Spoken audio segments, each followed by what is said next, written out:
O que significa produzir o fruto do Espírito? Viver debaixo desta ação do Espírito Santo vai muito além de ser cheio do Espírito Santo. Em nosso ambiente pentecostal, nos valorizam muito os dons do Espírito Santo. Eles são dádivas de Deus para a igreja, a fim de capacitar a noiva do Cordeiro para a obra que ela precisa desenvolver na terra. Mas o fruto do Espírito não é aquilo que ele opera através de nós. O fruto do Espírito é aquilo que ele opera em nós. É muito importante frisar isso, que aquilo que ele opera em nós é mais poderoso do que aquilo que ele opera através de nós. No entanto, devo fazer menção a vocês a título: consciência cristã. Algumas vezes me deparo com pessoas e com irmãos novos convertidos na fé que estão frustrados com a vida cristã, porque eles não conseguem desenvolver em si mesmos o fruto do Espírito. Até se esforçam e buscam nessa vontade de desenvolver o fruto. Mas quando veem que falhou, que não alcançou, ele entra em estágio de alta cobrança, que gera uma frustração e alguns até desanimam, abandonam sua vida cristã, achando que não são capazes de produzir o fruto do Espírito. Devo fazer menção também sobre duas situações importantes. Não são frutos, é fruto. É como se fosse uma mexerica e cada virtude é como se fosse um gomo desta mexerica. A Bíblia está falando do fruto do Espírito, aquilo que é produzido em nós. E outra coisa muito importante, que quem produz em nós o fruto não é a nós mesmos. É o Espírito Santo agindo em nossa vida. É Ele que gera em nós o fruto do Espírito. Pelo nosso esforço, podemos até conseguir amar um pouco mais, podemos até ser bondosos, um pouco mais benignos, só que não haverá constância nisso, sempre vai haver uma oscilação. Quando é o Espírito que produz em nós essa virtude, elas passam a fazer parte do nosso dia a dia e são entranhadas em nosso caráter, em nossa vida cristã. O apóstolo Paulo em Efésios 4:2, o que ele está revelando para nós é que o caráter de Cristo em nós vai gerar humildade, mansidão e capacidade de suportar uns aos outros. E isso é uma virtude que o Espírito produz em nós. E como desenvolver o fruto do Espírito na minha vida? Primeiro, com um novo nascimento. João 3:1, Jesus respondeu: em verdade te digo que aquele que não nascer de novo não pode ver o reino de Deus. Não tem como o fruto ser gerado em mim se eu não nascer de novo. Não há possibilidade, tem que nascer de novo. E segundo, Gálatas 5:16, andai no Espírito e nunca satisfareis a concupiscência da carne, andando segundo a palavra de Deus, andando de acordo com a palavra. A Bíblia, ela tem que ser o nosso livro guia de prática e fé. Quando eu ouço a palavra e ela é aplicada no meu interior e passa a reger a minha vida, então eu começarei a andar em espírito. É quando eu decido colocar a minha vida debaixo do comando da palavra, pela obediência à palavra de Deus. Se eu quero andar em espírito e produzir o fruto do Espírito, eu preciso desenvolver a prática da obediência pela decisão da minha própria consciência. E porque eu quero produzir o fruto do Espírito, não é para me tornar superior às pessoas, nem para me tornar melhor que as pessoas, mas sim para eu me tornar cada dia mais parecido com Jesus, para que minha vida se faça notória aos homens no meu dia a dia. E isso é produzir o fruto do Espírito, é a natureza de Deus reproduzida em nós. Efésios 3:17, para que Cristo habite pela fé no vosso coração, a fim de que, estando arraigados e afundados em amor. A partir do meu aprofundamento na fé, eu tenho raiz. Quanto mais a natureza de Deus é reproduzida em nós, mais nós nos pareceremos com Ele. E isso é reproduzir a virtude de Cristo, que é reproduzida em nós. E começar a se perguntar como Jesus se comportaria na situação em que estou passando nesse momento. Em 2ª carta aos Coríntios 4:10, trazendo sempre por toda parte a mortificação do Senhor Jesus no nosso corpo, para que a vida de Jesus se manifeste também em nosso corpo. Paulo explica em Gálatas 2:20: não vivo mais eu, mas Cristo vive em mim. Se acaso não tenha entendido até hoje esta frase, gostaria de explicar. Simplesmente não mais reajo eu, Ele reage em mim. Significa que quando eu não faço mais a minha vontade, mais a vontade dele estarei fazendo. Significa que quando estou fora do padrão, eu volto para o padrão, porque eu entendo que a vida de Cristo precisa ser manifestada através de mim. E quando isso acontece, eu começo a parecer com Jesus. Eu me lembro de Paulo. Um dia Paulo estava chateado com o irmão de Corinto que estava abusando demais dele. E Paulo, ele sempre foi revestido de certa vaidade e enobrecimento, dizendo: eu não sou menor do que o mais nobre dos apóstolos. Paulo estava dizendo: eu sou da prateleira de cima, eu estou entre os melhores. O Espírito Santo viu Paulo e disse: vou te passar em Filipos, um pouco na prisão, umas chicotadas, um pouco no calabouço, porque este seu enobrecimento humano, ele prejudica o meu propósito. Este seu orgulho atrapalha o meu propósito. E depois Paulo torna a escrever: eu nem sou digno de ser chamado de apóstolo, eu nem sou digno de receber título. E de repente o Espírito Santo diz: melhorou. Mas eu vou dar mais uma ajustada. E quando o Espírito Santo dá mais uma ajustada, Paulo torna a escrever: eu sou como um aborto. Ele está dizendo: eu não sou mais da lista dos 12, eu sou aquele que escapou em última instância, em último nível, pego pelo laço. E lá na frente Paulo torna a escrever: de todos os pecadores, eu sou o principal. Paulo mudou. Logo atrás ele era o mais nobre dos apóstolos, agora dos pecadores, ele era o principal. O que está acontecendo com Paulo? Deus tratou a natureza de Paulo para produzir nele a virtude de Cristo. E quando a virtude de Cristo é reproduzida em nós, não é a prateleira de cima que nos atrai, é a presença de Deus que nos cativa. E com a ministração de hoje, sobre a última virtude, temperança, o nosso pastor Eduardo, as palmas louvam ao Senhor.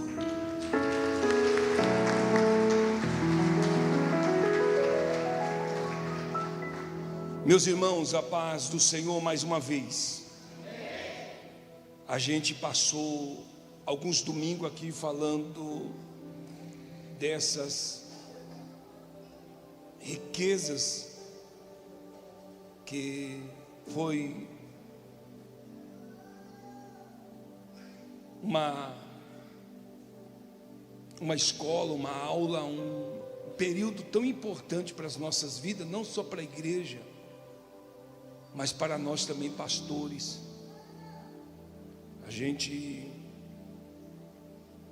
viveu aqui nesses domingos um momento tão importante sobre cada ministração que foi ministrada,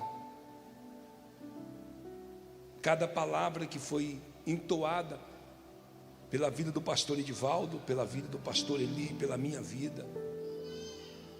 E eu vou ser muito sincero, tanto para mim, para eles, não é fácil, até mesmo que ninguém escolheu o tema que ia ministrar. A gente somente fez um cronograma nos domingos, quem ia ministrar nos domingos, ia dividir os temas para cada um.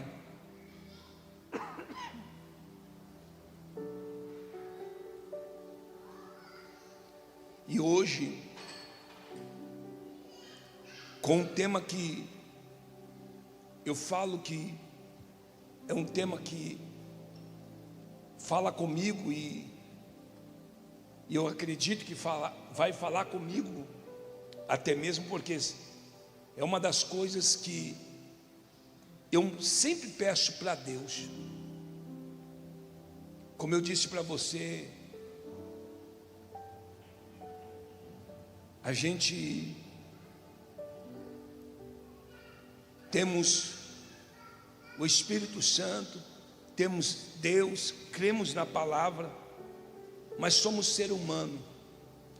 ser humano cheio de defeito, ser humano que muitas das vezes traz das escolas da vida algumas coisas que muitas das vezes fica. E para a gente poder cada dia mais melhorar, a gente pede para Deus todos os dias que nos mude e que nos transforme, para que a gente possa estar fazendo a vontade dEle. E hoje, para encerrar essas ministrações, eu vou falar sobre domínio próprio. E eu acredito que para algumas pessoas aqui, não somente para mim, mas para muitas pessoas aqui, essa palavra domínio próprio ou temperança não é fácil. É um dos frutos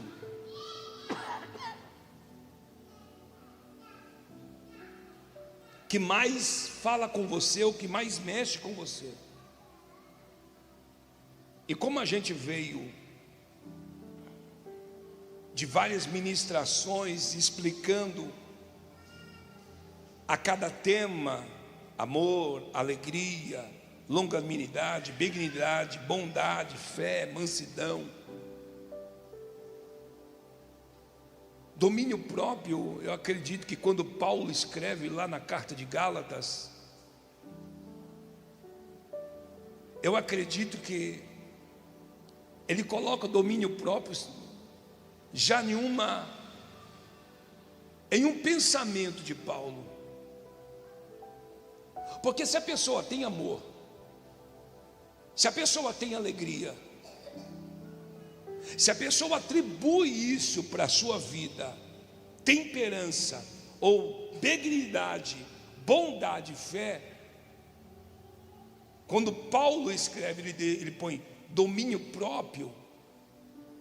Para a pessoa obter o domínio próprio fica fácil, porque é uma conjunção. Porque se eu tenho amor, se eu tenho alegria, se eu tenho longanimidade, se eu tenho benignidade, se eu tenho fé, se eu tenho mansidão, como não obter domínio próprio? Então domínio próprio ficou por último por isso, porque era uma das coisas. Imagine se domínio próprio fosse o primeiro.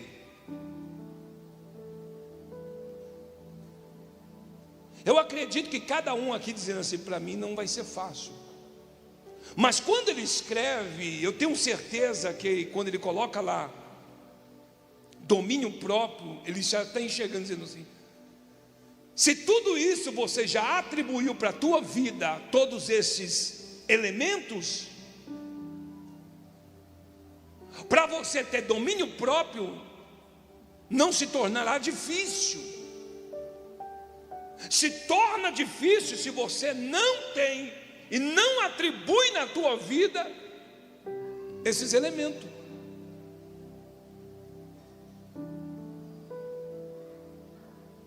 E eu sei, irmãos, que é um desafio. E não é um desafio porque você dominar as pessoas é fácil. Agora você dominar a si mesmo já se torna mais difícil. Eu quantas vezes já dominei ou tentei acalmar pessoas que estava desequilibrado, mas com uma palavra eu consegui amansar ou equilibrar. Mas quantas das vezes dentro de mim ou sobre mim foi difícil me conter pela situação que eu já vivi. Então é mais fácil você equilibrar as pessoas do que você tentar se equilibrar.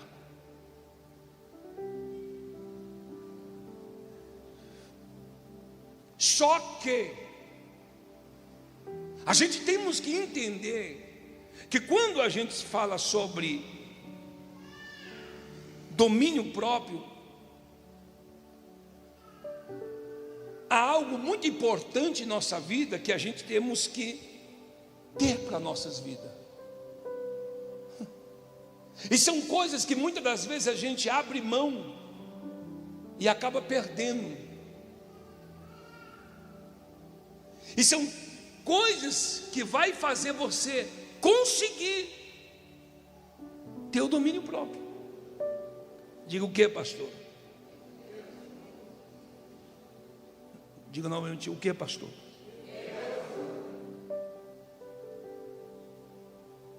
Aí eu vou falar assim: como obter o domínio próprio? Diga assim: primeiro, deixar de lutar sozinho. Fala de novo: deixar de lutar sozinho.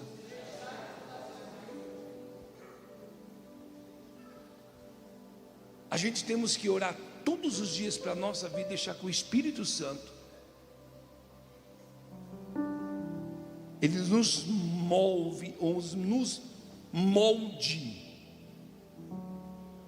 Porque muitas das vezes você acha que você vai conseguir e você não consegue. A primeira coisa que você deve fazer é deixar de lutar sozinho.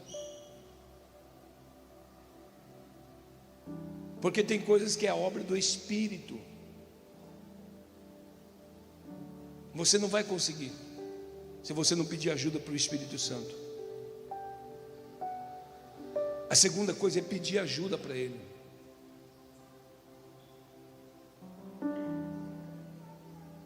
A terceira coisa é ter pessoas que dizem para você: se controle. Porque é tão fácil você ouvir as pessoas te bajular. E muitas das vezes é difícil você ouvir as pessoas que querem te corrigir, porque sabe que muitas das vezes você é uma pessoa boa, mas você precisa estar controlado.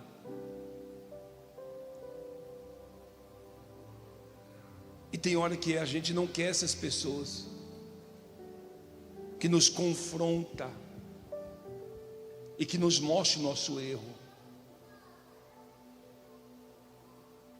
que põe a mão assim, dizendo assim: aqui é a tua ferida, ou aqui é o seu,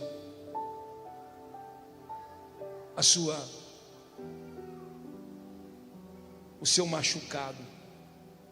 E muitas das vezes essa pessoa só quer te ajudar a você vencer essa pessoa que está dentro de você, que todos os dias você luta, reluta, luta e reluta. Para quê? Para você ser diferente. Quantas pessoas, irmãos, a gente tem visto testemunho, e quantas reportagens de pessoas que por um segundo perdeu a cabeça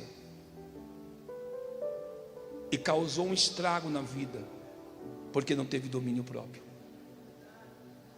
Quem sabe se uma ligação, essa pessoa tivesse feito assim, uma ligação: fulano, eu vou matar fulano, e a pessoa ouvisse: não faça isso, não teria tanto estrago, mas porque não pediu ajuda. Quantos casamentos estão sendo destruídos porque não ligou ou não mandou mensagem para a pessoa certa e pediu ajuda? Quantas empresas estão falindo porque alguém não ligou e não pediu ajuda? Essa palavra domínio próprio, o estrago que ela faz não tem explicação. A gente vê algumas reportagens, a gente até coloca a mão na cabeça e diz assim: aonde essa pessoa estava com a cabeça para fazer isso? Ele acabou com a vida dele. E se você conhece, você diz assim: ele não precisava fazer isso. Por quê? Porque não teve um autocontrole. Porque o que estava dentro dele foi mais forte do que ele. Só que hoje você vai sair daqui orando para que o Senhor venha te dar equilíbrio. Não, olha para o irmão do seu lado e diga: Deus vai te dar equilíbrio.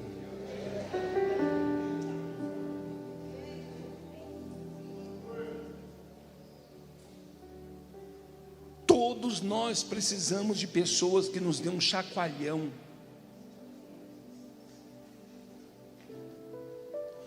Não adianta a gente correr disso, irmãos.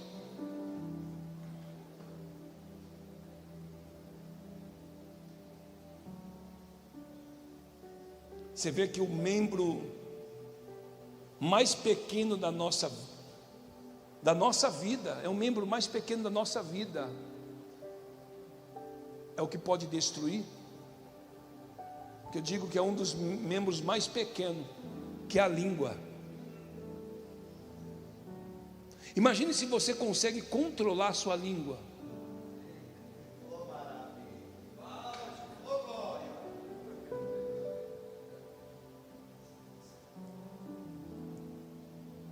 Eu não me lembro quem foi, mas um pastor ou alguém disse para mim, em uma situação na minha vida, logo no início de casado, e ele dizia assim: toda vez que você for brigar, enche a sua boca de água e não deixa cair uma. Você lembra ou não? Não lembra, não? Não deixa cair uma gota. Tenta brigar com a boca cheia de água.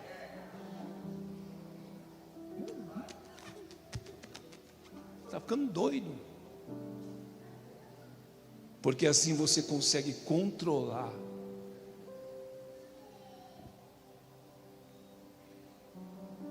Por quê? Porque uma das coisas que mais destrói vidas e famílias são pessoas que estão desequilibradas. Quem já se deparou com gente desequilibrada? Ninguém? Ninguém já encontrou ninguém desequilibrado? Eu? Não. Está falando com você? Deus está falando com você? É, Deus está falando, né? Quem já encontrou uma pessoa desequilibrada? Eu já tive desequilibrado, irmãos. Irmãos,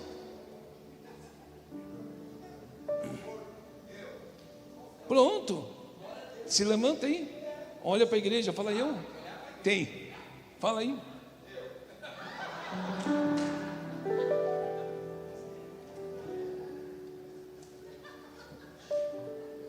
Mas é.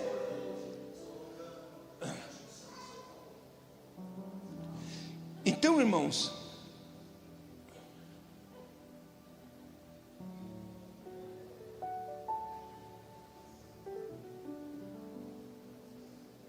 se a gente puder entender tudo que a gente precisa dentro do fruto do Espírito que eu trouxe para vocês, os pastores trouxeram para você, é uma mexerica, porque não é frutos, mas fruto, que cada gomo representa um fruto. Aí você pega esses 9, eu consigo ser 8 e não consigo ser 9, não existe isso. Para você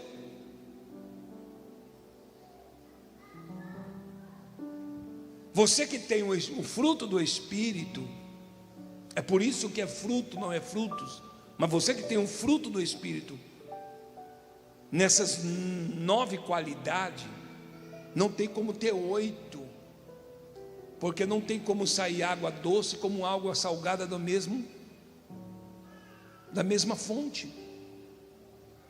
Ou você tem 9 ou você não tem nada. Porque quando nós falamos de fruto, nós estamos falando do quê? Do Espírito Santo, do Espírito de Deus sobre a nossa vida. E isso é importante para que nós possamos servir a Ele de todo o coração. É uma tarefa difícil. De vez em quando vocês encontram uns atribulados no meio do caminho. De vez em quando vocês encontram um endemoniado no meio do caminho. Sim. Mas se a gente, todos os dias, não pedir a misericórdia de Deus e dizer para Deus: Deus, muda, me forja, me transforma, faça de mim outra pessoa. Deus, repreenda, tira essa ira do meu coração, tira essa impaciência. Ei, é necessário para que você possa ser uma pessoa transformada. Você vai ver como você vai respirar diferente. Você vai ver como você vai viver diferente. Você vai ver como você vai andar diferente. Quando você começar a atribuir isso na tua vida, o que Deus vai fazer você gerar. Você pode colocar a mão sobre a tua cabeça? Coloca a mão sobre a tua cabeça. Coloca a mão sobre a tua cabeça. Diga: Senhor Jesus, controla minhas emoções, controla minha língua. Muda, Senhor, porque eu quero viver o que o Senhor tem comigo nessa terra. Não permita que eu perca as tuas bênçãos. Não permita que eu atrapalhe as tuas bênçãos sobre a minha vida. Deus, freia a minha língua, porque eu quero viver a tua promessa. Faça, Senhor, que esse ano de 2024 eu viva tudo que o Senhor tem para mim. E quando eu vou falar alguma coisa que não é para falar, que eu morda a minha língua, mas que eu não fale, mas que eu viva o que o Senhor tem para mim. Aplauda o Senhor.